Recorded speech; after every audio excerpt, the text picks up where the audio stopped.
దాన్ని శుద్ధపడి సంఘాన్ని జ్ఞాపకం చేసుకుంటారు. ఇదిగో నన్ను చేసి మాటలు కూడా ప్రభు ఏమైనా తప్పులు ఉంటే నన్ను మన్నించి అయ్యా నన్ను జ్ఞాపకం చేసుకుంటారు. యేసుక్రీస్తు పరిశుద్ధ నామమున ప్రభు అడిగి వేడుకొంచున్నాము తండ్రి. ఆమేన్ ఆమేన్ ఆమేన్ ఆమేన్.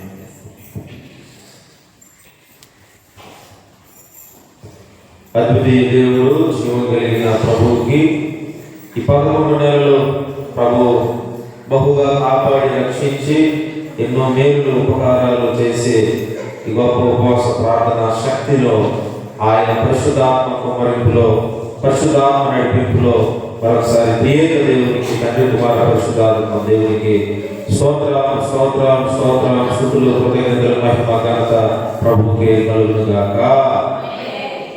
మంచిన ప్రియ దేవుని బిడ్డలారా, దేవుని యొక్క సన్నిధి మనందరికీ కుటుంబాలకు బిడ్డలకు ఇంతవరకు కాపాడి రక్షించి ఇక్కడ కాచే ప్రతి కన్నీటికి కూడా ప్రతిఫలము మనమైతే పొందుతూ ఉన్నాం. ఎన్నో తెగుళ్ళు ఎన్నో ప్రమాదాలు లోకంలో ఉన్నప్పటికీ కుటుంబాలలో ప్రభు ఆయన యొక్క సన్నిధి మనకి తోడుగా ఉండటం అది ఎంతో గొప్ప మనము భాగ్యమై ఉన్నది, ధన్యత ఉన్నది. ఈరోజు దేవుడు మనకి ఇచ్చినటువంటి ఈ కుటుంబ వ్యవస్థ అది చాలా గంభీరమైనది.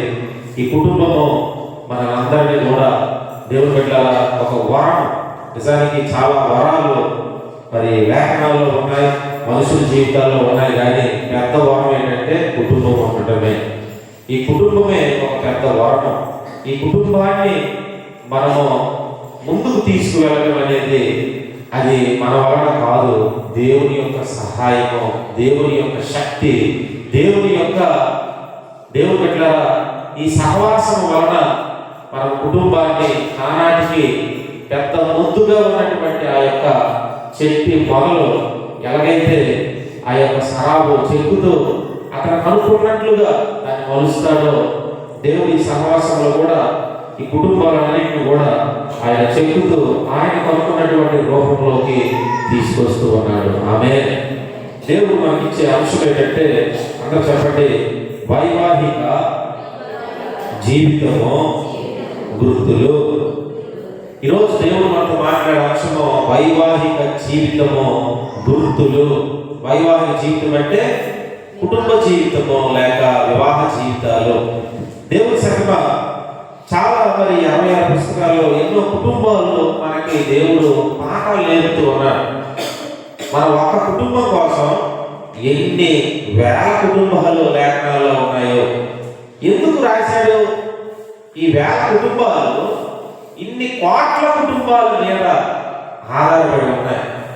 మనతోనే కాదు, మన కుటుంబం వలన వీధిలో ఉన్నవారికి, గ్రామంలో ఉన్నవారికి, అలాగే మన చుట్టుపక్కల ఉన్నటువంటి బంధువులకి, ఇతరులకు కూడా ఈ యొక్క ప్రభావము వారి మీద పడుతుంది.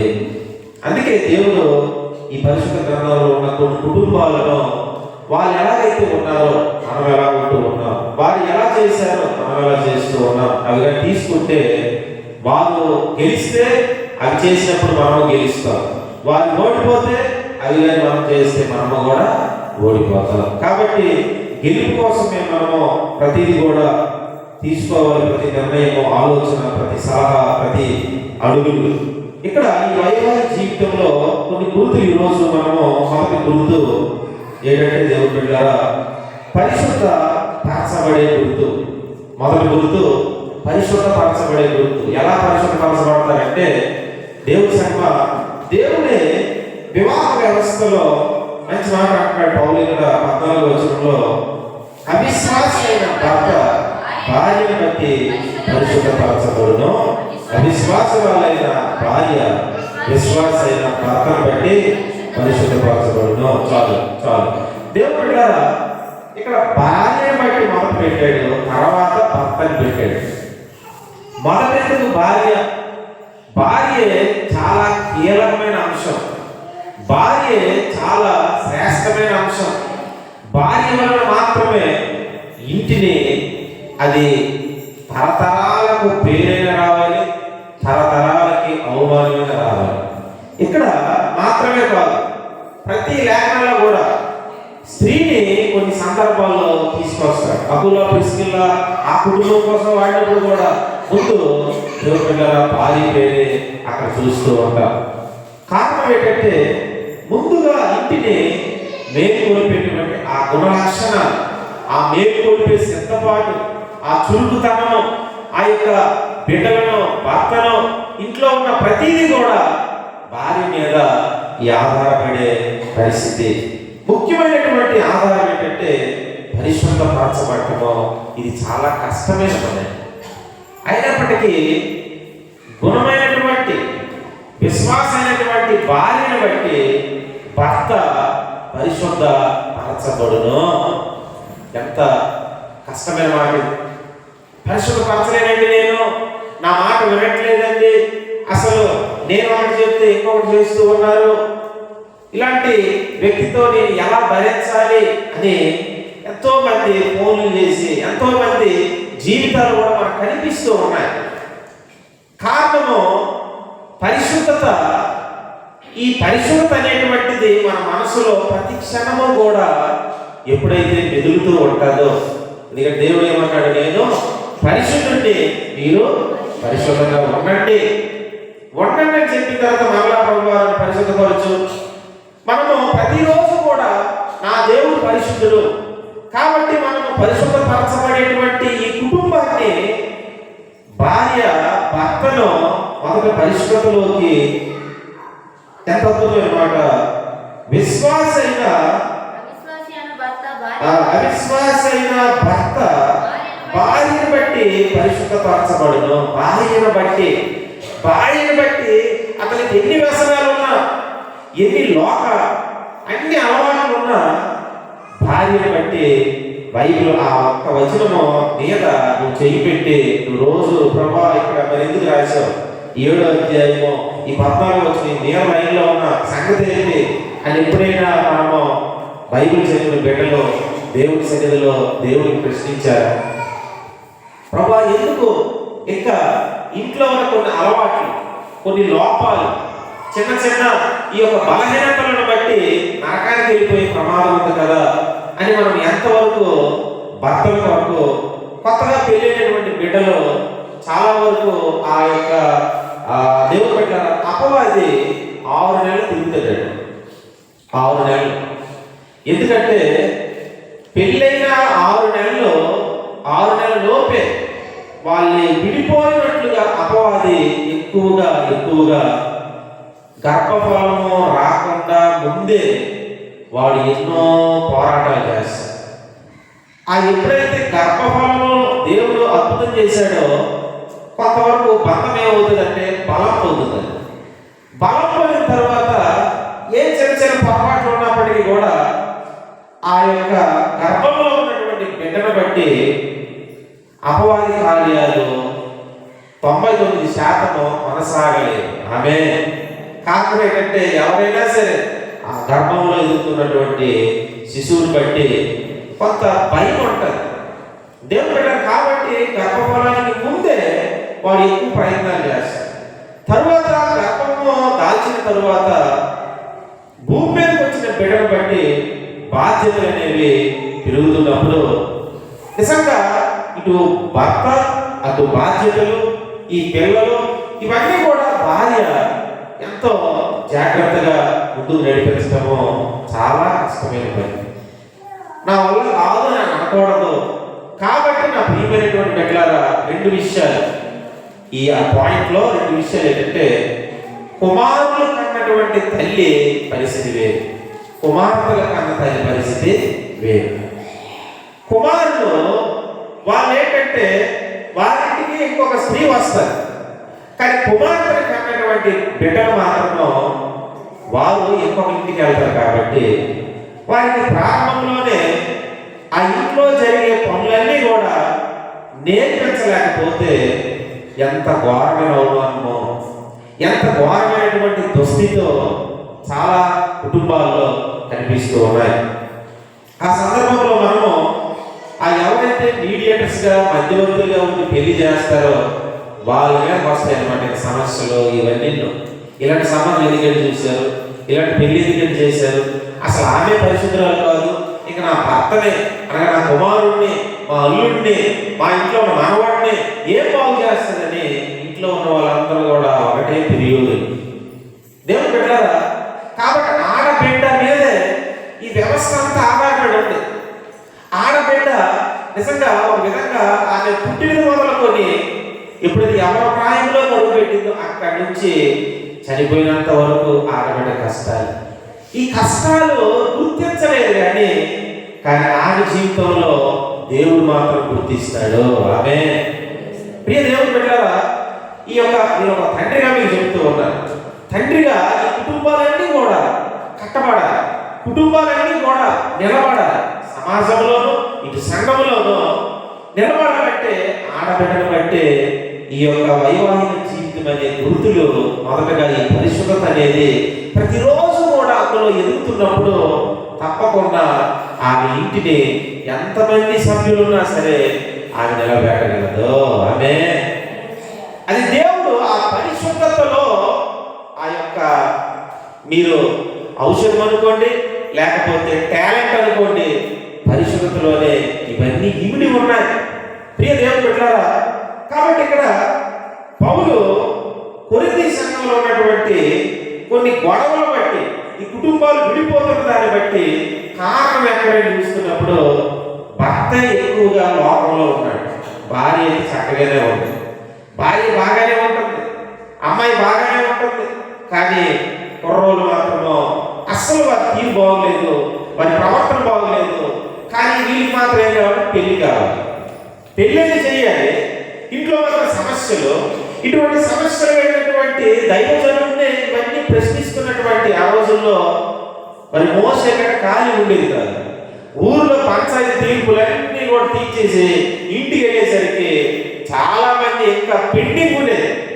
ఇంకా ఆ కేసులే అవి రోజుకి ఒక 500 కేసులు 1000 కేసులు వస్తే పంచాయతీ ఎప్పుడు తీరుతుందండి? మన ఊర్లో ఒక పంచాయతీకి వాయిదాలు వేస్తూ ఉంటారు. బాబు ఈరోజు మన ప్రెసిడెంట్ లేడు, లేదా సెక్రటరీ లేడు, మరి అందులో ఉన్నటువంటి మా టీంలో ఆ కమిటీలో ఒకరు లేరు అన్నప్పుడు దాన్ని వాయిదా వేసి ఒక్కడే తీర్చిడు కదా, ప్రెసిడెంట్ ఒకటి తీసేద్దమ్మా.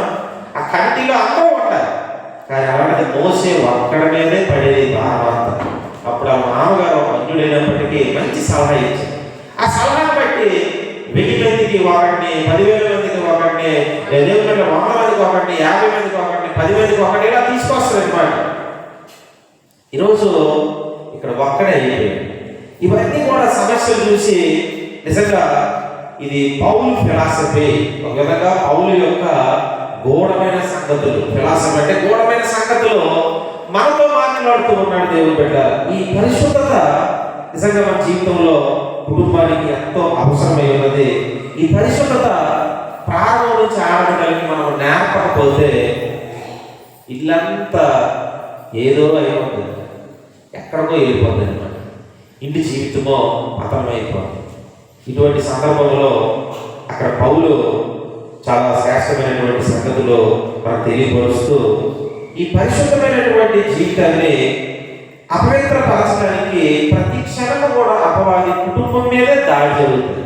ఒంటరిగా ఉన్న పరిస్థితి కాదు, కానీ కుటుంబ వ్యవస్థ అది దేవుడు కట్టింది కాబట్టి, ఈ వివాహ వ్యవస్థను దేవుడు ఏర్పాటు చేశాడు కాబట్టి వివాహం ఇంకా ఎవరైతే ఇంకా ఎవరి బిడ్డలు ఉన్నారో పెళ్లి చేసుకోవడానికి రాబోతున్న కాలాల్లో ఈ విషయాలు చాలా జాగ్రత్తగా నేర్చుకొని, వివాహం అంటే ఏదో సరదా కాదు. చాలా వరకు కొంతమంది వివాహం పెళ్లి చేసేదే వయసు చేసే సంబంధం చూడండి ఈ హడావిడి చేస్తారు.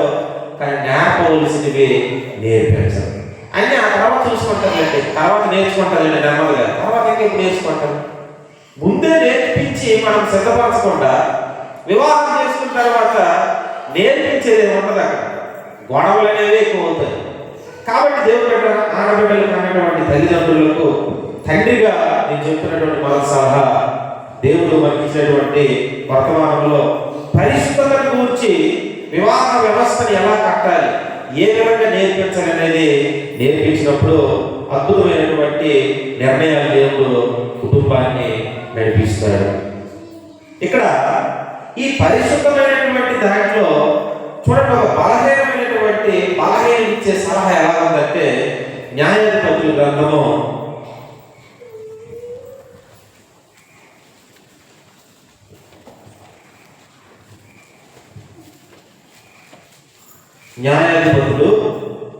15వ అధ్యాయము 2వ వచనం చదవండి. ఆమె తండ్రి లోపలికి అతని వెళ్ళనీయక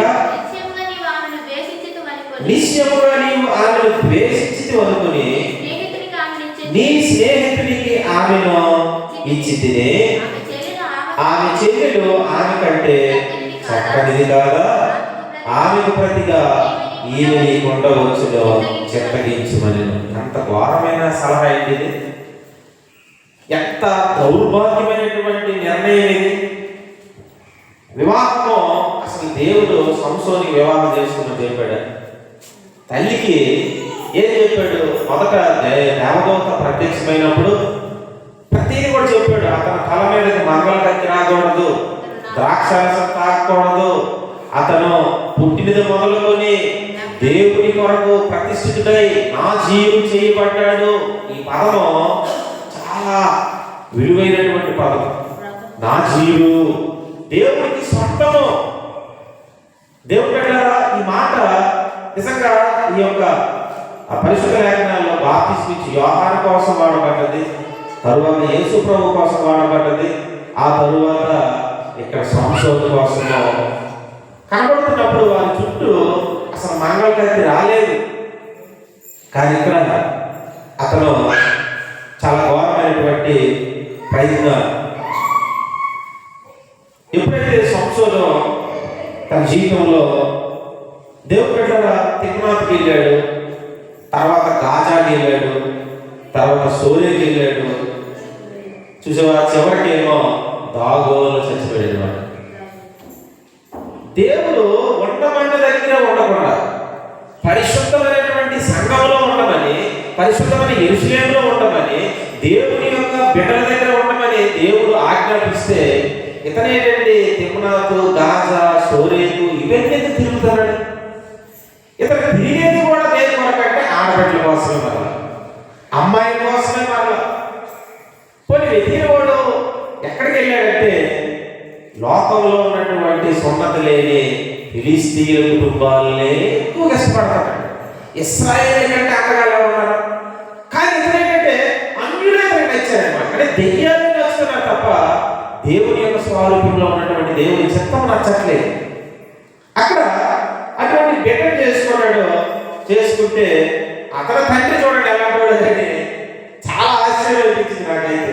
ఆ పిల్లవాళ్ళ తండ్రి అంటాడు, నువ్వు వస్తావో రావో, ఈమె నీ మీద ద్వేషం పెట్టుకున్నది కాబట్టి నీ ఫ్రెండ్కి ఇచ్చాను, నీ స్నేహితుడికి, నీ భార్యని అనగా నా కుమార్తెను నీ స్నేహితుడికి ఇచ్చాను. ఏ తండ్రి అయినా చెప్తాడమ్మా? ఏ తండ్రి అయినా ఇటువంటి ఆలోచన కలిగి ఉంటాడా? వివాహం జరిగిన తర్వాత ఆ భార్య భర్త కొరకు ఎన్నో ఆశలు కలిగి ఉన్నప్పుడు ఎక్కడికో వెళ్ళాడు, వస్తాడు, రాలేదని ఒక రోజు రాలేదు, 2 రోజులు రాలేదు, వేరే వాడికి తన స్నేహితుడికి ఆ తండ్రిని ఇచ్చేసి అంటాడు, ఆగదు నువ్వు లోపలికి వెళ్ళదు. ఆ అమ్మాయి కంటే ఆమె చెల్లి ఇంకా చాలా ఎలా ఉంటాడు చెల్లి, చక్కనిది కాదా, ఎక్కాలన్నమాట, చక్కనిది కాదా, ఆమె ప్రతిగా ఈమె నీకు ఉండవచ్చును, చిత్తగించుము, దొరగారు చిత్తగించండి, ఎందుకంటే నువ్వు బలాఢ్యుడిలాగా, దయచేసి. ఈమె అంటే ఇతను తండ్రి డ్యూటీ చేస్తున్నాడా, పనికిమాలి డ్యూటీ చేస్తున్నాడా అన్నట్టుగా ఇక్కడ ఉంది. దేవుడు పెట్టారా ఎంత ఘోరమైనటువంటి పరిస్థితి ఈ కుటుంబ వ్యవస్థలో కనిపిస్తూ ఉంది. ఇతను మరి ఇటువంటి తిమ్నాథుల మార్గాల్లో వెళ్తే ఇటువంటి తిమ్నాథులకు సంబంధించిన బిడ్డలే ఎదురవుతారు. ఇటువంటి గాజా మార్గాల్లోకి వెళ్తే అటువంటి గాజా ఆ 16వ అధ్యాయంలో 1వ వచనంలో ఉన్న గాజా వాళ్ళే దొరుకుతారు. అటువంటి మార్గాలు దాటి ఇంకా సోరేకులోకి వెళ్తే అటువంటి సోరేకులో ఉన్నవారే మరి నా జీవి నుంచి తప్పించే వాళ్ళే దొరుకుతారు. చివరికి దాగోన్ అంటే అర్థం ఏంటంటే నరకము. దాగోన్లో ఎవరున్నారు? దేవత ఉంది. దేవుడు పెట్టారా నరకమైనటువంటి ఆ లోయలో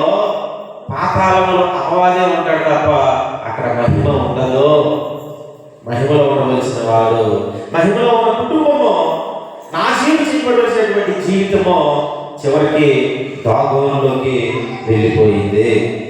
ఇతను ఇంకా వేసినటువంటి ప్రశ్నలు చూడండి. 14 అతడు అక్కడికి వెళ్ళి ఆ స్త్రీతో మాట్లాడినప్పుడు ఆమె యందు సంసోనుకు ఇష్టం కలిగిన. ఇతనికేమో మాట్లాడేసరికి ఇష్టమైన మాట. ఎవరు మాట్లాడితే దాని మీద ఇష్టం పెట్టేస్తారంటే అది నా జీవికున్నటువంటి నిజమైన పరిశుద్ధత గుర్తు కాదు, అపవిత్రమైన గుర్తులవి. ఈరోజు మనకున్న గుర్తులు ఈ పరిశుద్ధత. దేవుని బిడ్డలారా, దేశంలో ఉన్న నాయకుల్ని కదిలించాలి. ఆమేన్. నీలో ఉన్న పరిశుద్ధత లోకంలో ఉన్నటువంటి లోకానుసారులను కదిలించాలి. ఆమేన్. మనలో ఉన్న పరిశుద్ధత అనే గుర్తు మన వారినే మనం పరిశుద్ధపరచకపోతే ఇంక ఇవన్నీ పెద్ద పెద్ద కార్యక్రమాలు ఎప్పుడు జరుగుతాయి? విశ్వాసైన భార్య అవిశ్వాసైన భర్తని పరిశుద్ధపరచున్నాడంటే ఆ మాట ఎంత గంభీరమైన మాట. పౌలు దేన్ని చూసి, ఎవరిని చూసి ఆ మాట సాక్ష్యం ఇచ్చారు? అక్కడ అతనితో నడిచి చాలా మంది ఆడబిడ్డల్ని చూసి నిజమే, దేవుడికి అసాధ్యమని లేదు, ఆడబిడ్డల వల్ల కొన్ని కుటుంబాలు కట్టబడ్డాయి. అందుకు కారణం ఏంటి? మంత్రమో తంత్రమో ఏమీ లేదు, దేవుని యొక్క పరిశుద్ధతే. అదే అద్భుతమైన సీక్రెట్ అని పౌలు సాక్ష్యం ఇస్తూ ఉన్నాడు. ఇక్కడ ఇతను ఇలా ఆమె ఇష్టం పెట్టుకున్నాడు. తర్వాత కొన్ని రోజులు అక్కడి నుంచి మరలా వెళ్తుంటే దేవుని సింహాన్ని చంపాడు. ఆ సింహాన్ని చంపిన తర్వాత ఆ సింహంలో తేనె పట్టేమో ఆ సింహపు కరే పారములో తేనె పట్టు పెట్టింది. సింహపు దాంట్లో సింహము అసలు ఎంత నీచమైన వాసన వస్తుంది, సింహపు నోటి దగ్గర ఎంత దుర్వాసన వస్తుంది, ఎన్ని భయంకరమైన జంతువులు అది వేటాడి దానికి ఆకలి వేసినప్పుడు సింహానికి అదే రాజు కాబట్టి ఎన్నో ఆ మృగాలన్నింటినీ కూడా అది వధించి చంపి ఆ రక్తాన్ని పీల్చి తాగి భయంకరమైన దుర్వాసన తెలియబడ్డ. అటువంటి సింహపు ఎముకల్లో తేనె పట్టుకు మరి ఎంత బుర్ర లేదో కానీ ఈ తేనె పట్టు దేవుని బిడ్డలారా సింహపు కలేబరంలోకి వెళ్ళి అక్కడ గూడు పెట్టింది అన్నమాట. అంటే తేనె పట్టు కొన్నిసార్లు పోయిన నెల మన వంటగదిలో ఉన్నటువంటి ఆ బట్టలు పెట్టుకుని దానికి చెక్క పెట్టింది. చెక్క పెడితే నేను ఆ షర్ట్ ఏమో ఎప్పుడు షర్ట్ దూడపడు షర్ట్ వేసుకొని వెళ్ళిపోతే ఈ సీఎం ముందున్నాడు ఎలాంటి పాస్టర్ గారు బయట చిన్నవాడు ఉంటే ఇలా వెళ్తున్నామో సన్న స్ఫూర్తిగా ముందు ఒక స్పీడ్ బ్రేక్ చూసారా, ఆ వచ్చే ముందు ఒక్కసారి చెయ్యికి ఒక కరెంట్ షాక్ వచ్చింది అన్నమాట. వచ్చి మొత్తము ఈ జబ్బంతా కూడా ఒక తిమురులా వెళ్ళిపోయి కోపం అక్షరం వచ్చింది అనమాట. కొట్టేయండి అన్నాడు అనమాట. మాస్టర్ కొట్టండి కొట్టమంటే ఏంటనుకొని ఆశ్చర్యపోతుంది అనమాట. ఆ చెయ్యి పైకి ఆ షర్ట్ ఎత్తనేసరికి వెంటనే గుడి తీసేసి పైకి లేపేసరికి అందులో నుంచి ఒక తేలితే ఆమెకి వెళ్ళి కొట్టింది అనమాట చెయ్యికి. మాస్టర్ గారి చెయ్యి కొట్టినట్లే ఇక్కడ వెంటనే ఆమె కూడా తిరిగిపోయింది. ఒక 2-3 గంటలు ఆయన స్వల్పుతో బాధపడ్డది.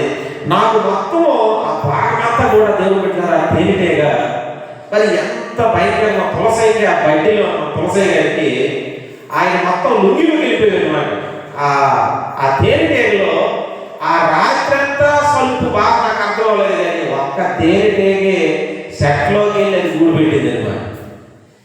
అంటే దేవుడు పెట్టారా ఆ స్వల్పు ఎంత బాధగా ఉంటుందో ఒక్క తేనెటేగ కలిస్తేనే ఆ బాధ తులసయ్య గారి బాధ ఉందని అప్పుడు నాకు అర్థమైంది. ప్రియ దేవుడు పెట్టారా ఇప్పుడు ఈ తేనెటేగ ఎక్కడ పెట్టింది పట్టామా? సింహపు కలేబరంలో పెట్టింది అనమాట. కలేబరంలో పెడితే ఆ తేనె మనం చాలాసార్లు మనకు తెలియదు తేనె కొనేసుకుంటాం.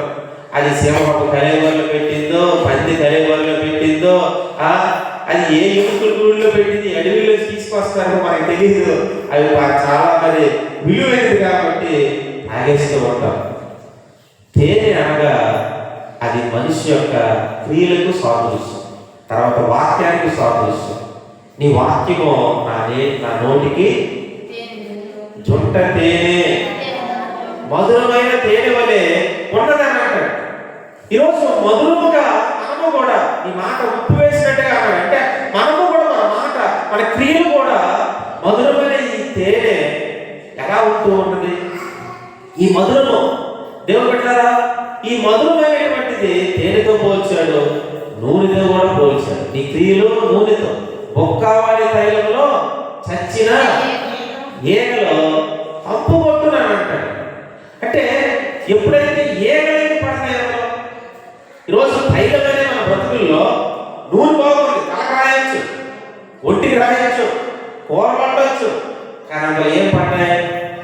ఏగ పడ్డాది. ఏగ పడినటువంటి నూనె అది విలువ ఉండదు. దేవుడు పెట్టాడు.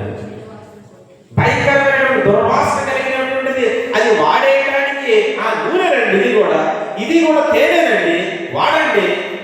తెలిసిన తర్వాత ఎవరో కూడా అది వాడడం అనగా తెలిసిన వారు ఎవరో జీవం కలిగిన దేవుడే. ఈరోజు నీ నూనె, నీ తేనె ఎటువంటిదిగా ఉన్నది? ఇక్కడ ఈ సింహపు కళేబరంలో ఉన్న దేవుడు. అసలు నిజానికి లేవీయుల 11వ అధ్యాయం ఒకసారి చూడండి. లేవీయుల 11వ అధ్యాయంలో దేవుడు బిడ్డలారా చూడండి, ఎన్ని జంతువుల కోసం చెప్పాడు. ఇంటికి చదివితే ఈ 11వ అధ్యాయం అంతా సముద్రంలో ఉన్న జంతువుల కోసం చెప్పాడు, భూమి మీద నడిచే జంతువుల కోసం చెప్పాడు. దానికి రెక్కలు ఎన్ని ఉంటాయి, దానికి అవి ఏ విధంగా అవి నెమర వేస్తూ ఉన్నాయి, నెమర వేసేవి తినాలి, రెక్కలు దేనికి 4 ఉంటే 2 ఉంటే అసలు దేని తినాలి అవన్నీ చెప్పి ఆ జంతువుల కోసము ఇవంతా చెప్తాడు. దేవుడు బిడ్డలారా 31వ వచనం చూద్దాం. అందులో పాప వాటిలో ఇవి మీకు అపవిత్రములు, ఇవి చచ్చిన తర్వాత వీటిని ముట్టిన ప్రతివాడు సాయంకాలం వరకు అపవిత్రుడగును.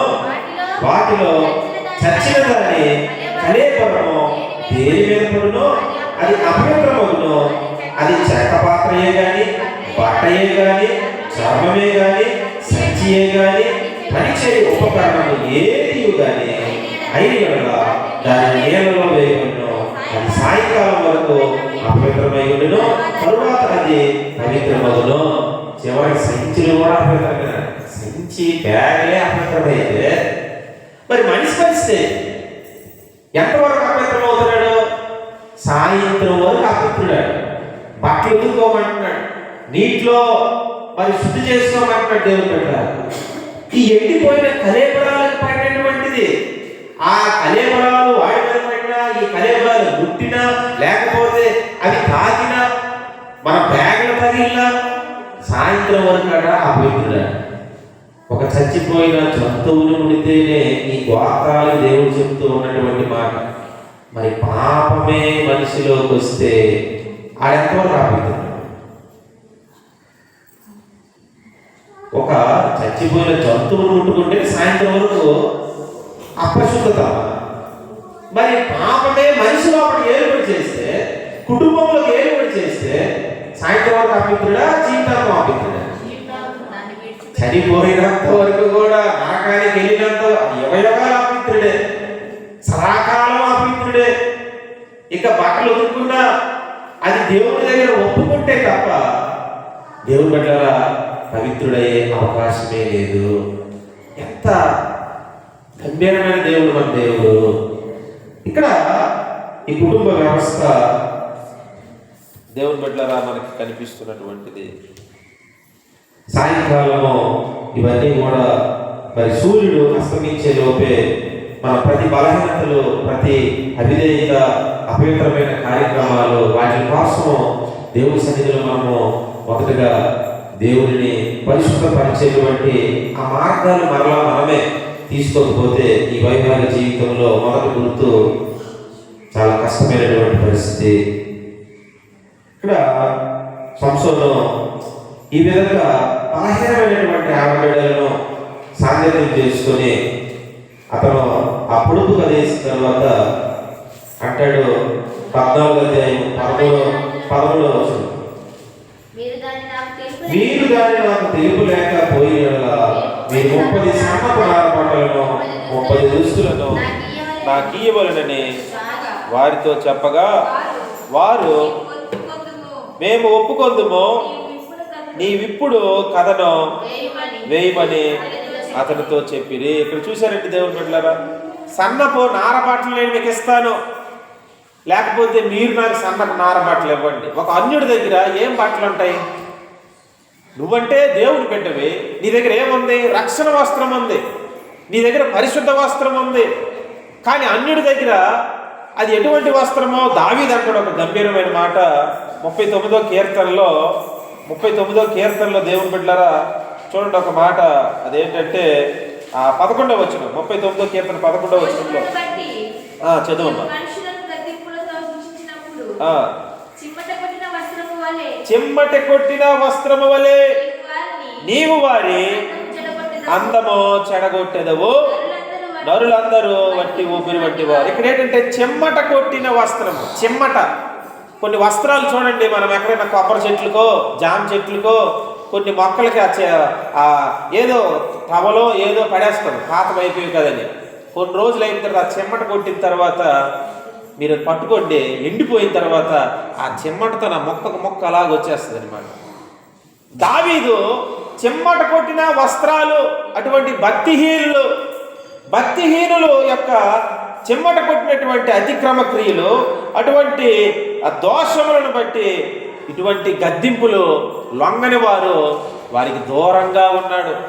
తన ప్రారంభం నుంచి చదువుతున్నప్పుడు దేవుని బిడ్డలారా, భక్తిహీనులు నా ఎదుట ఉన్నప్పుడు, ఆ ఒక్క మాట చాలా అద్భుతం. మొదటి వచనంలోనే భక్తిహీనులు నా ఎదుట ఉన్నప్పుడు, నీ ఎదుట భక్తిహీనులు రోజు వస్తారు. కాబట్టి భక్తిహీనులు ఎదుటికి వచ్చినప్పుడు వారి చెమ్మట కొట్టిన వస్త్రాలు మనకెందుకు?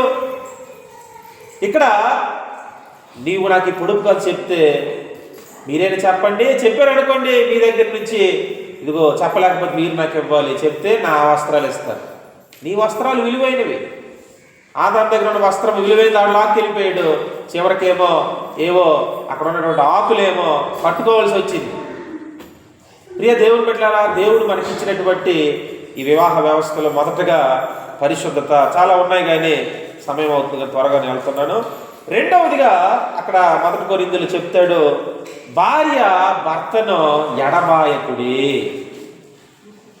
భార్య భర్తను ఎడబాయకూడదు. మొన్నేమో ఒక ఫోను, ఈ నెలంతా ఈ పెళ్ళిళ్ళ సమస్యలే. అయ్యా ఏంటి మా వివాహ జీవితము? పెళ్ళి అయ్యింది, ఒక పల్లెటూరుకి పెళ్లి చేసుకుంది ఆమె వివాహము ఒక సిటీలో ఉన్నటువంటి ఆమె ఒక విలేజ్లో ఉన్న అబ్బాయిని పెళ్లి చేసుకొని అయితే ఒక బిడ్డ కూడా పుట్టాడు, పాప పుట్టింది. పాప పుడితే ఈమె కాపురానికి వెళ్ళట్లేదు. ఎందుకంటే ఆ ఊర్లో ఉన్న వాళ్ళందరూ అన్నారట, అమ్మా ఎంత తెల్లగుండేదానివి, నువ్వేంటంత నల్లగైపోయావు అనేసి. అంటే నల్లగైపోతుందని సిటీలో ఉన్నప్పుడు మరి ఆలోచించాలి కదా, సిటీలోనే సంబంధం చూసుకోవాలి కదా. పల్లెటూరు వెళ్తే సన్నగా అయిపోయాను, లేకపోతే నల్లగైపోయాను, లేకపోతే ఆరోగ్యం పాడైపోతుంది, ఈ పని వాళ్ళు మాట్లాడి పెళ్ళి అయిపోయిన తర్వాత, పిల్లలు పుట్టిన తర్వాత ఎన్ని కుటుంబాలు చచ్చిపోతున్నారండి.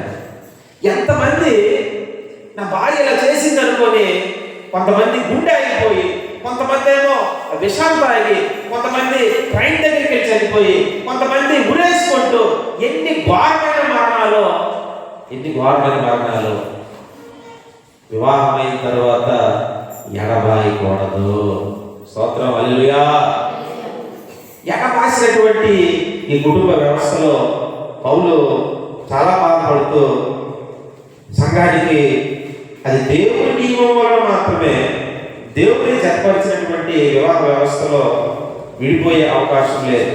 మరొక చక్క ఏంటి సార్, ఈ వివాహ వ్యవస్థలో ఈ విడిపోతారు ఏదో చక్క కారణం బట్టి విడిపోయి, అక్క నచ్చలేదు, లేదా మామ నచ్చలేదు, లేకపోతే ఇంట్లో ఉన్నవారు ఎవరో బంధువులు నచ్చలేదని ఉండిపోవటం.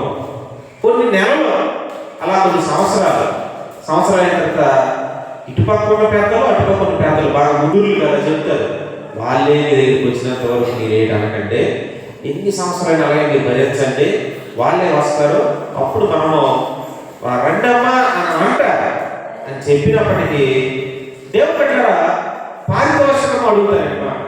దాని మనోహరంగా ప్రతి ప్రతి నెల ఒకడేమో కొన్ని సంవత్సరాలు అంటే ఒక 5 సంవత్సరాల నుంచి కాపురికి వెళ్ళట్లేదు.